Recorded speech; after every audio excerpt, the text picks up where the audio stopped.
blow of a shell, 26 men are hit in our leading platoon, removed from the order of battle, maybe from life itself. We march past our comrades, trying not to hear the sounds that are tearing our hearts wide open. The German blitzkrieg is checked. Axis infantry breaks up in complete disorder.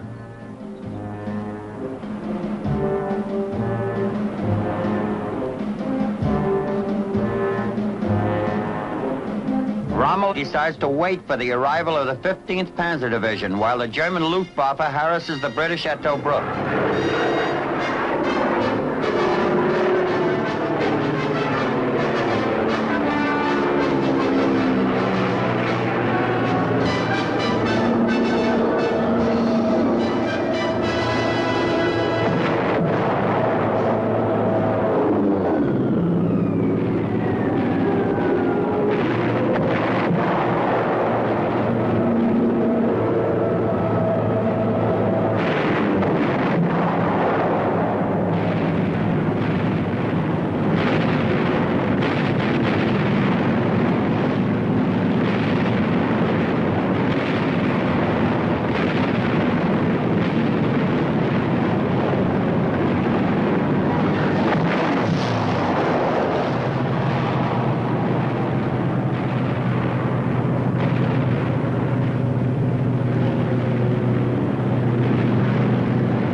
May 25th, there is a lull in the fighting. Both sides take a break from battle and reorganize. Despite heavy losses, the Royal Navy still manages to deliver 84 tons of supplies a day and 16,000 troops. We have just heard that Crete has fallen to the first paratroop invasion the world has ever seen. And we begin to have some second thoughts about the impregnability of our Tobruk fortress. We begin to fear that the Germans might attempt a parachute assault on us in such numbers that, coinciding with a land attack, it might prove too much for us.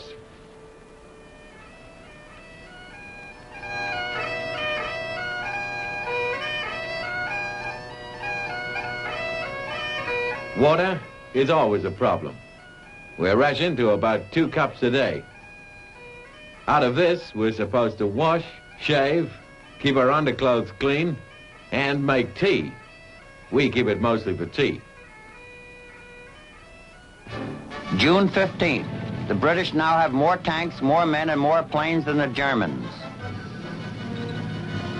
Wavell launches Operation Battle Axe to destroy Rommel's forces and gain a decisive victory in North Africa.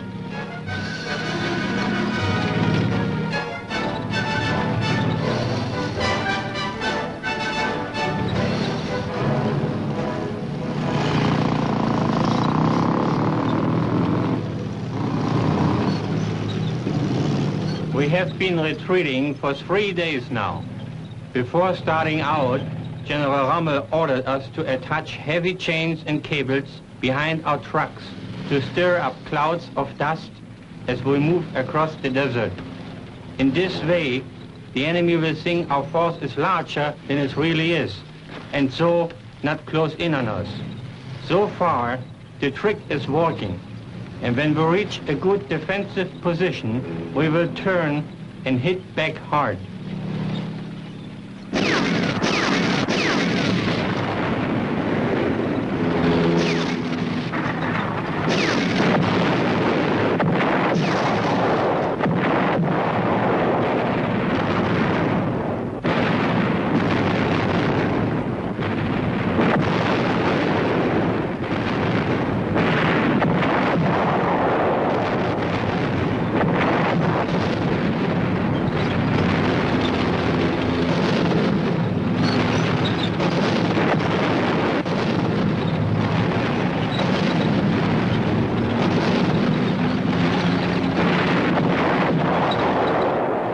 Rommel's crack Panzer Division show the results of his hard discipline.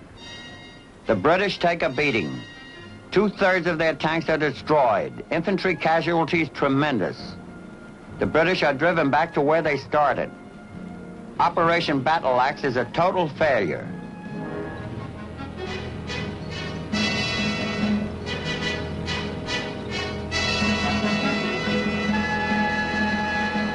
The enemy is not close to our lines. He has elected to stay beyond our small arms fire and act purely as a containing force.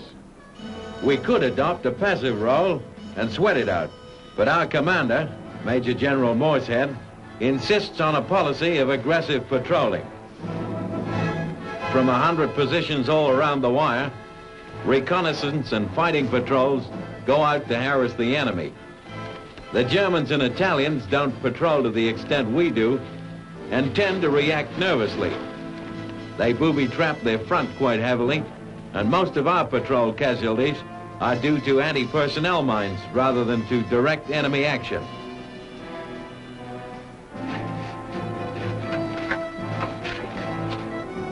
We take special precaution against the night patrols of the Australians.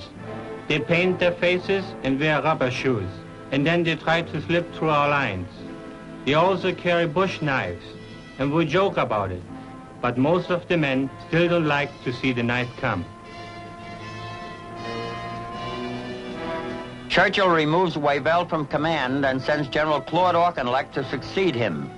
The Rats of Tobruk and the Western Desert Force combine to form the British 8th Army. Infantry and armored brigades of Scots, English, Australians, Poles, Indians, South Africans, and New Zealanders prepare for the biggest British offensive yet, Operation Crusader.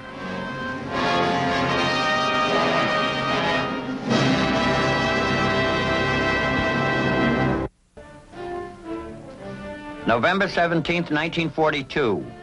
The British 8th Army, poised on the Libyan border, is about to launch Operation Crusader, their biggest offensive yet against Rommel's Africa Corps. A special British commando party has just raided Rommel's headquarters, but the mission is a failure. Operation Crusader begins. The big squeeze is on.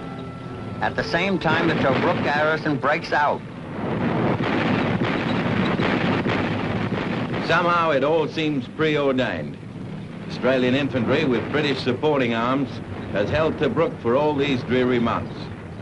Isn't it only right and just that Australians should take part in lifting the siege? Lord Haw has called us the Rats of Tobruk. Well, the rats are coming out of the trap.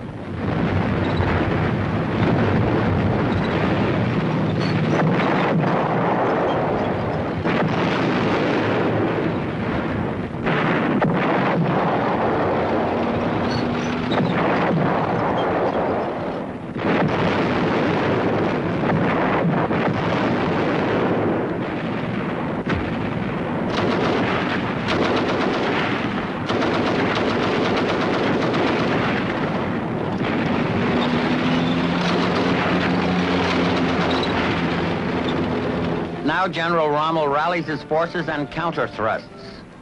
German tanks go on a wild rampage right through the British lines. They smash 8th Army headquarters and keep going. The Germans attempt to force the English back and take Tobruk. Rommel's daring nearly pays off, but he's stretched too thin. Auchinleck regroups his 8th Army. His orders: attack everything you see and keep on attacking.